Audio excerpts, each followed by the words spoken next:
Thank you, Mr. Speaker. Mr. Speaker, this special motion is unprecedented but contemplated by the Constitution, and I support it.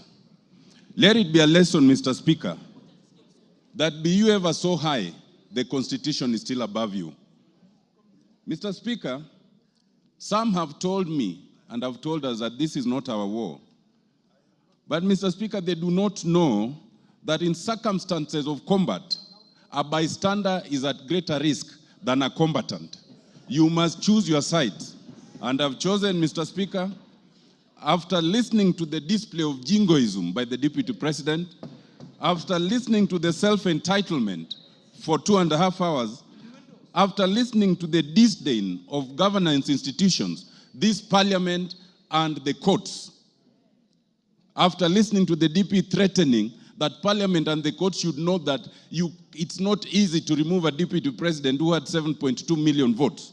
Mr. Speaker, after treating Kenyans as fools by trying to mislead on the intent and purpose of his utterances on the idea of government being a company, it was easy for me to make a decision to cast my lot with impeachment of the deputy president.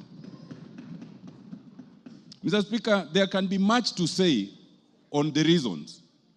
It is easy, for example, Mr. Speaker, to talk about the confessions of the deputy president regarding 600 million that his son under 30 years was able to acquire. And he says, without tabling any evidence, that it was acquired from a bank.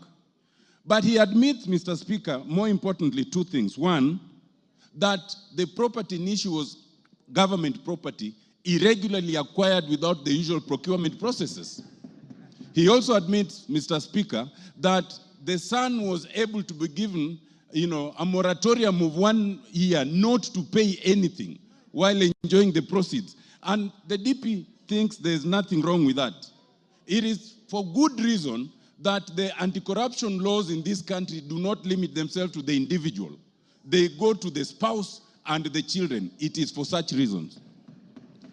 Mr. Speaker, it is also interesting that the DP admits to abuse of office. How does it do that?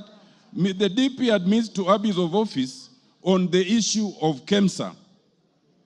It is important, and this bears repetition, that the evidence tabled by the Honorable Mutuse includes an affidavit by Dr. Mulwa.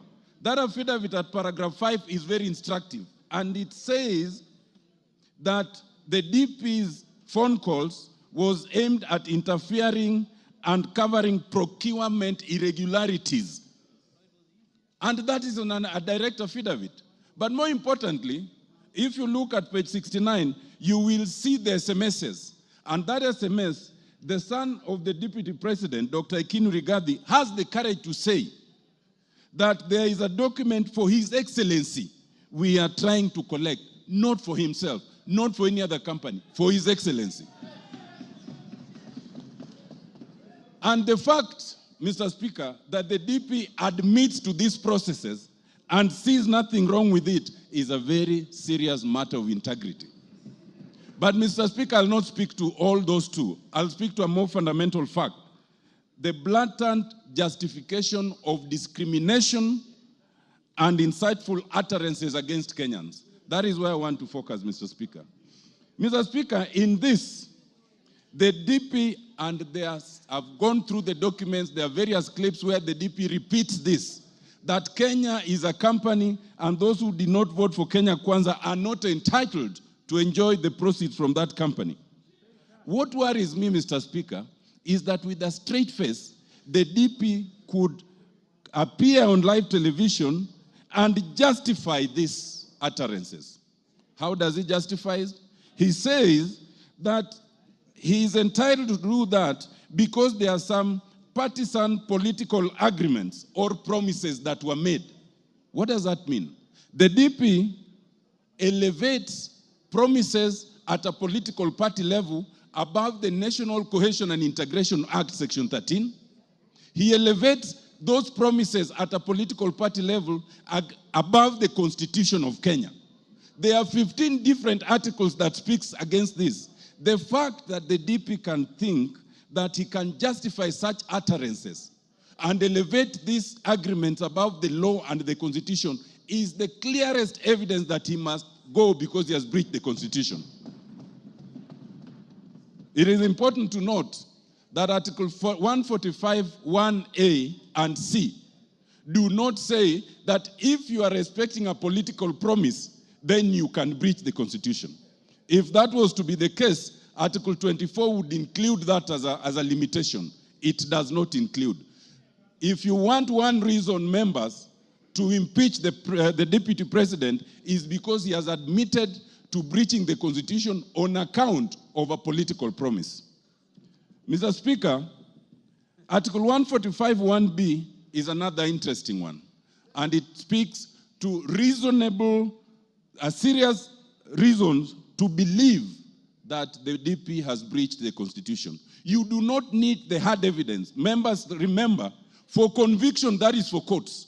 We are not a court of law. Ours is to look at the evidence and see if there's a serious and reasons to believe. Those serious reasons speak to integrity. They speak to impropriety. And if you look at them and then find that there's some impropriety, then ground 7 will have been proved. Ground 7 talks of the issue of acquired property coming to 5.2 billion. What struck me, Mr. Speaker, is that the deputy president took 1.5 hours to explain why he's not corrupt. Of the 2.5 hours, 90 minutes was to explain why he is not corrupt. The very fact that you take 90 minutes to explain you are not corrupt is prima facie evidence of corruption.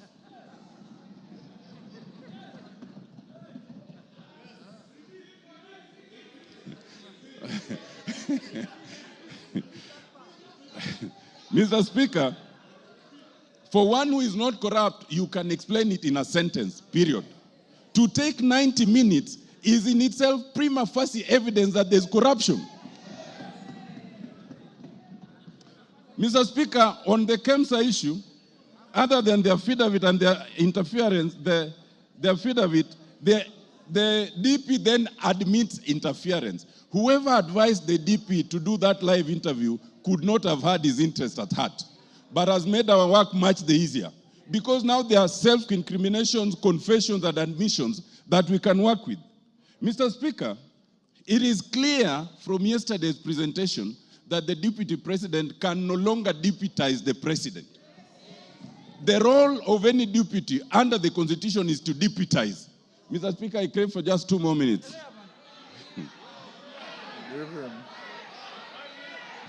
So that, Mr. Speaker, even the fact,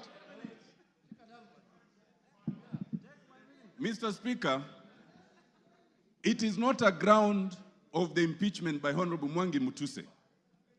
But it has become a clear ground from yesterday's interview that the DP is incapable of deputizing the president.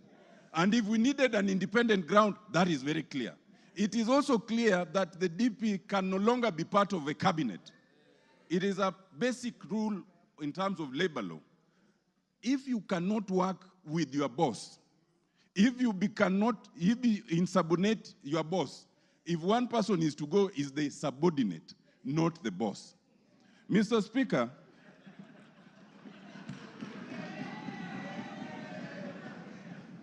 Mr. Speaker, I want to just close by addressing one issue, and it bears address. Some Kenyans, hello, Mr. Speaker, it is important to address this issue. Some Kenyans want us to divert attention from the impeachment that is before us. There's only one impeachment motion before us, and it's in respect of the deputy president. Now, some people have said, kufa makanga, kufa dereva. Now, let me explain to you. First of all, when you say kufa dereva, kufa makanga, you must remember that in that bus there are passengers. And those passengers can die if you are reckless. In this case, those passengers are Kenyans. We as parliament must navigate that issue so carefully that the passengers called Kenyans remain safe. Mr. Speaker, that is extremely important. Why? We are in a very unique position where we have a president and a deputy president, but we do not have an IBC. If anything happens right now, as we are going to, if we impeach the deputy president as we want to, as we need to, the position can be filled even without an IBC. But if there is no president and there is no deputy president, only the speaker can act for 60 days. Within those 60 days, there must be an election. We cannot currently have an election because we have no IBC. To have IBC commissioners, you need a president to nominate the board that will select them. Once the board is nominated and they propose a name, then the name must be forwarded again to us, and it's only the president who can nominate them. In other words, if you say kufa dereva kufa makanga, you want absolute turmoil for all the Kenyans to die in that accident. That would be a very reckless act. Mr. Speaker, I am convinced, having looked at the deputy president, having listened to him, that the deputy president is not remorseful. He is not sorry for any utterances. He is not prepared to change. He is a man who must be saved from himself by impeachment. Thank you, Mr. Speaker. I support.